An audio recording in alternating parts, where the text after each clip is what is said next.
एक नई वीडियो के साथ आज मैं फिर हाजिर हूं, आपका होस्ट दोस्त विक्रांत जोशी। आपका स्वागत करता हूं मेरे वी मास्टर में, जिसमें हम लेके आते हैं वर्ल्ड अफेयर्स और डिफेंस की दिन भर की टॉप खबरें। तो चलिए जान लेते हैं। यदि आपने हमारी मर्चेंडाइज, हमारी टी शर्ट्स, नई टी शर्ट्स हैं, उनको चेकआउट नहीं किया तो अभी करिए।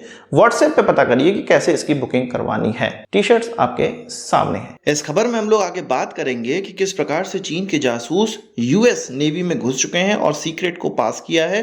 पर उससे पहले हम लोग कुछ इंडियन न्यूज की बात कर लेते हैं एएमसीए की, जो कि भारत का 5th जनरेशन एयरक्राफ्ट मैन्युफैक्चरिंग का प्रोग्राम है, जिसके लिए अब कैबिनेट कमेटी ऑन सिक्योरिटी के द्वारा कुछ 15,000 करोड़ रुपए लगभग अप्रूव ही किए जाने वाले हैं और ये क्रूशियल माइलस्टोन होने वाला है। उससे पहले मिनिस्ट्री ऑफ डिफेंस ने एचएएल से और एडीए से, यानी कि एरोनॉटिकल डेवलपमेंट एजेंसी से, ये कहा है कि कुछ स्ट्रेटेजिक पार्टनर्स को ढूंढे और उनके साथ कोलैबोरेशन करने का प्रयास करें। स्ट्रेटेजिक पार्टनरशिप सुनते ही हम लोगों का दिमाग में ख्याल आता है कि विदेशी पार्टनर्स को चुनना है, उनकी टेक्नोलॉजी का भारतीयकरण किया जाएगा और भारत के साथ मिलकर उनको भारत के अंदर ही बनाया जाएगा। पर ऐसा एएमसीए के साथ नहीं है। कुछ जानकार ये कहते हैं कि इसमें दो तरह की चीजें हो सकती हैं। एक ऐसा कि कोई विदेशी पार्टनर्स हमारे साथ पैसे लगाएं, या उनके पास कोई टेक्नोलॉजी है जैसे कि इंजन की टेक्नोलॉजी, कोई एवियोनिक्स, कोई अलग चीजें, तो वो हमारे साथ शेयर करें और इस एयरक्राफ्ट में लगाएं, जिसके बाद इस एयरक्राफ्ट की सेल से होने वाली कमाई उस देश को भी मिलेगी या ये एयरक्राफ्ट उस देश को भी मिल सकता है, और हमें तो ये मिलेगा ही क्योंकि हमारी एयरफोर्स के लिए हम लोग इसको बना रहे हैं। साथ ही साथ कुछ लोगों का ये भी कहना है कि भारत के अंदर कुछ प्राइवेट पार्टनर्स को ढूंढा जाएगा और उनके साथ कोलैबोरेशन किया जाएगा।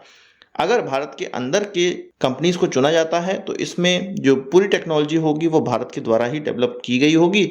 अगर हम विदेशी पार्टनर्स को चुनते हैं तो उनकी टेक्नोलॉजी का भी इसमें कुछ ना कुछ अंश रहेगा। हम जानते हैं कि इंजन मैन्युफैक्चरिंग कैपेबिलिटी हमारे पास नहीं है इस एयरक्राफ्ट की, अगर स्पेसिफिकली बात करें तो, जिसके लिए भारत विदेशी पार्टनर्स के साथ हाथ मिला रहा है। तो हो सकता है कि ये विदेशी पार्टनर्स ही वो स्ट्रेटेजिक पार्टनर्स हों जो कि आगे चल के एएमसीए के लिए हाथ बटाएंगे। हम जानते हैं कि इस प्रकार के कोलैबोरेशन के लिए फ्रेंच कंपनी सैफरन, इसके अलावा ब्रिटिश कंपनी रोल्स रॉयस और अमेरिकन कंपनी जीई सबसे अग्रणी कंपनी मानी जाती हैं। पर फिर भी एक एयरक्राफ्ट को बनाने के लिए बहुत सी ऐसी चीजें होती हैं जो कि अलग अलग देशों के पास, अलग अलग कंपनियों के पास होती हैं। इंजन ही नहीं, और भी चीजों की जरूरत पड़ती है। तो देखते हैं किस तरह के स्ट्रेटेजिक पार्टनर हमें देखने को मिलते हैं आगे चल के इस प्रोग्राम में। बात करते हैं माइन काउंटर मेजर वेसल्स की, जो कि भारत के पास अब एक भी नहीं बची हुई हैं। कुछ 10-12 सालों से हम लोग प्रयास कर रहे हैं और हमेशा ये प्रयास असफल ही रहा है, कभी करप्शन चार्जेस की वजह से और कभी एक से ज्यादा वेंडर न मिल पाने की वजह से। और फिर से अब इसका आरएफआई जारी कर दिया गया है। इसमें कहा जा रहा है कि अब भारतीय कंपनियों के ही, यानी कि भारत में रजिस्टर्ड शिपयार्ड के द्वारा ही ये मैन्युफैक्चरिंग करवाई जाएगी, ये प्रोक्योरमेंट किया जाएगा और 12 इस प्रकार के माइन काउंटर मेजर वेसल्स खरीदे जा सकते हैं। इसमें इस आरएफआई में ये कहा जा रहा है कि इसमें जो शिपयार्ड्स भाग लेंगे वो L1 और L2 दोनों को ही ऑर्डर दिया जाएगा और ये जो प्रोक्योरमेंट है वो कुछ 8 साल के अंदर फेज्ड मैनर में किया जाएगा। मतलब कभी 2 का ऑर्डर दे दिया, फिर 2 का ऑर्डर दे दिया, फिर 2 का ऑर्डर दे दिया, इस तरह से ऑर्डर दिए जा सकते हैं। इस टेंडरिंग प्रोसेस में जो L1 आएगा, L2 आएगा, उसका जो वर्क शेयर होगा वो L1 को 8 वेसल्स का कॉन्ट्रैक्ट दिया जाएगा, जबकि L2 को 4 वेसल्स का कॉन्ट्रैक्ट दिया जाएगा। और जो L1 आएगा, L2 को भी उसी प्राइस में इस शिप को बनाना पड़ेगा, इस वेसल को बनाना पड़ेगा। कुछ इसी प्रकार का कॉन्ट्रैक्ट वंदे भारत ट्रेन में भी दिया गया है और अब इसी चीज को माइन काउंटर मेजर वेसल्स में भी अप्लाई किया जा रहा है। बात करते हैं LCA तेजस की। इसमें हमें हमर मिसाइल देखने को मिल रही है। हमर मिसाइल एक्चुअल में एक प्रिसीजन गाइडेड म्यूनिशन है, या आप कह सकते हैं कि ये किट भी है, जो कि फ्रांस की company saffron electronics and defence के द्वारा बनाई जाती है। असल में ये किट के माध्यम से भी मिलता है और ये पूरा का पूरा म्यूनिशन भी मिलता है। किट अपने म्यूनिशन में लगाकर इसको प्रिसीजन गाइडेड मिसाइल भी बनाया जा सकता है और फ्रांस से तो हम लोग खरीद ही सकते हैं। अब इसको तेजस में देखा जा रहा है और इससे ये क्लियर हो गया है कि अब तेजस में इसका इंटीग्रेशन कर लिया गया है या लगभग कंप्लीट होने ही वाला है। इसका जो इस प्रकार का ट्रायल है वो मार्च 2023 से ही हम लोगों को देखने को मिल रहा है और अब अच्छी क्वालिटी में हमें तस्वीरें भी देखने को मिली हैं, जो कि सोशल मीडिया पे काफी ज्यादा वायरल हो रही हैं। मतलब अब बालाकोट जैसे हमले करने के लिए हमें अपनी घातक मिसाइलों का इस्तेमाल भी नहीं करना पड़ेगा और भारत के अंदर बैठे बैठे ही हम अपने टारगेट को नष्ट कर सकेंगे। अब बात कर लेते हैं अमेरिका के अंदर जो चाइनीज स्पाई पकड़े गए हैं उनके बारे में।